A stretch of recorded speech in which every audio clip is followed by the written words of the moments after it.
এই সমগ্ৰ ঘটনাটোৰ আঁৰৰ তিনিটা মই প্ৰথমে কাহিনী কৈ ল'ব বিচাৰিছো। এই জঘন্য ঘটনাটো সংঘটিত হ'ল এটা ৰাজহুৱা মন্দিৰৰ প্ৰাংগণৰ ঠিক কাষতে। মই প্ৰাংগণৰ ভিতৰত বুলি এই মুহূৰ্তত নকওঁ, যিহেতু এটা চেঞ্চিটিভ ইছ্যু।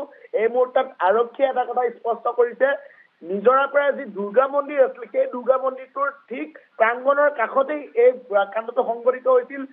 প্ৰায় 8 গৰাকীকৈ যুৱক, 8ৰ পৰা 10 গৰাকীকৈ যুৱকৰ দল এটা উপস্থিত আছিল। আৰু তাতোকৈ দ্বিতীয়টো সবাতোতকৈ তাৎপৰ্যপূৰ্ণ কথাটো হ'ল সেই ভুক্তভোগী সেই যুৱতীগৰাকী কিন্তু বিবাহিত আছিল, এগৰাকী বিবাহিত মহিলা বুলি আমি এই মুহূৰ্তত ক'ব পাৰো। সেই অঞ্চলটোত যথেষ্ট দিনৰ পৰা 8-10 জনীয়া হেৰণীয়া গুণ্ডাৰ তেখেতে নিৰ্যাতনৰ বলি হ'বলগীয়া হৈছিল, যৌন নিৰ্যাতনৰ বলি হ'বলগীয়া হৈছিল। কিন্তু তেখেতে সন্মানৰ খাতিৰত সেই কথা পৰিয়ালবৰ্গক তেখেতে পূৰ্বে অৱগত কৰিব পৰা নাছিল। কিন্তু মাথো 5 দিন পূৰ্বে, অৰ্থাৎ 9-ৰ পৰা 10 তাৰিখে নিশা সেই দলটোৱে পুনৰবাৰ সেই ভুক্তভোগী যুৱতীগৰাকীক, যিহেতু তেখেতৰ পৰিচয় আমি এই মুহূৰ্তত ল'ব নোৱাৰো, ৰাজহুৱাকে ল'ব নোৱাৰো, সেই বিবাহিত মহিলা তথা যুৱতীগৰাকীয়ে তেওঁলোকে আগুচি ধৰিছিল আৰু তেওঁক ঠিক মন্দিৰৰ প্ৰাংগণৰ কাষলৈ তেখেতক টানি এক প্ৰকাৰ লৈ গৈছিল সেই দলটোৱে। আৰু সেই দলটোৱে অৱশেষত তেখেতক ভিডিঅ' কৰিছিল, ফুটেজ সংগ্ৰহ কৰিছিল, তেখেতক যৌন নিৰ্যাতন চলাইছিল, তেখেতক উলংগ কৰি পেলোৱা হৈছিল আৰু অতি বৰ্বৰভাৱে তেখেতক মাৰপিট পৰ্যন্ত কৰা হৈছিল। তেখেতৰ গুপ্তাংগত ইতিমধ্যে যথেষ্ট সংখ্যক আঘাতৰ চিন স্পষ্ট হৈছে বুলি ইতিমধ্যে মেডিকেল যি প্ৰাৰম্ভিক তথ্য আমি লাভ কৰিছো। অতি জঘন্য ঘটনা। ইতিমধ্যে সমগ্ৰ অঞ্চলটো, বৰাগাঁও অঞ্চলটো ৰাইজ ইতিমধ্যে গড়চুক আৰক্ষীৰ সহযোগ বিচাৰিছে।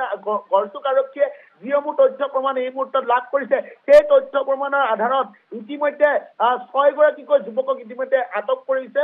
কুলদীপ, পিংকু দাস, মৃণাল, গগন, বিজয় আৰু সৌৰভ, এই 6 গৰাকী যুৱকক ইতিমধ্যে আটক কৰিছে। কিন্তু এতিয়ালৈকে 3 গৰাকীৰ পৰা আন 4 গৰাকী যুৱক কিন্তু এতিয়াও পলাতক হৈ আছে। সমগ্ৰ গেংটোত প্ৰায় 10 গৰাকী যুৱক আছিল, 4জন যুৱক এতিয়াও যদিও পলাতক হৈ আছে।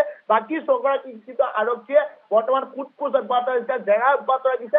ইতিমধ্যে ভাইৰেল যিটো ভিডিঅ' হৈছিল সেই ভিডিঅ'টো কিন্তু ইতিমধ্যে প্ৰায় কেইবাগৰাকীও নৰপিশাচৰ ইতিমধ্যে যি স্পষ্ট ছবি কিন্তু আৰক্ষীয়ে স্পষ্ট তথ্য তেওঁলোকে লাভ কৰিছে।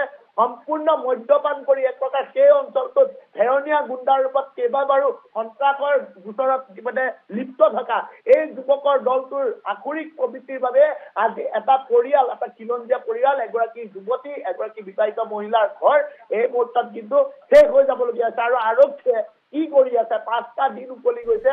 ইতিমধ্যে 24 ঘণ্টা পূৰ্বে আৰক্ষীৰ হাতলৈ সেই তথ্য আহিছিলে। ধন্যবাদ জনাইছো ধৃতি, ধন্যবাদ জনাইছো। আমি পৰৱৰ্তী সময়তো আপোনাৰ সৈতে সংযোগ স্থাপন কৰিম।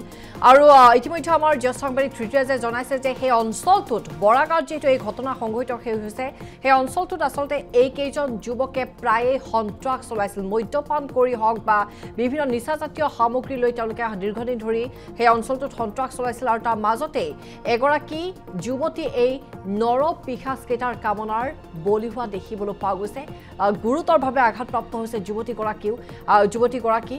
আৰু এই ভিডিঅ' এতিয়া এই পাখণ্ডকেইটাই ভাইৰেল কৰিছে, সামাজিক মাধ্যমত ভাইৰেল কৰিছে সেই ধৰ্ষণৰ অতি জঘন্য ভিডিঅ'।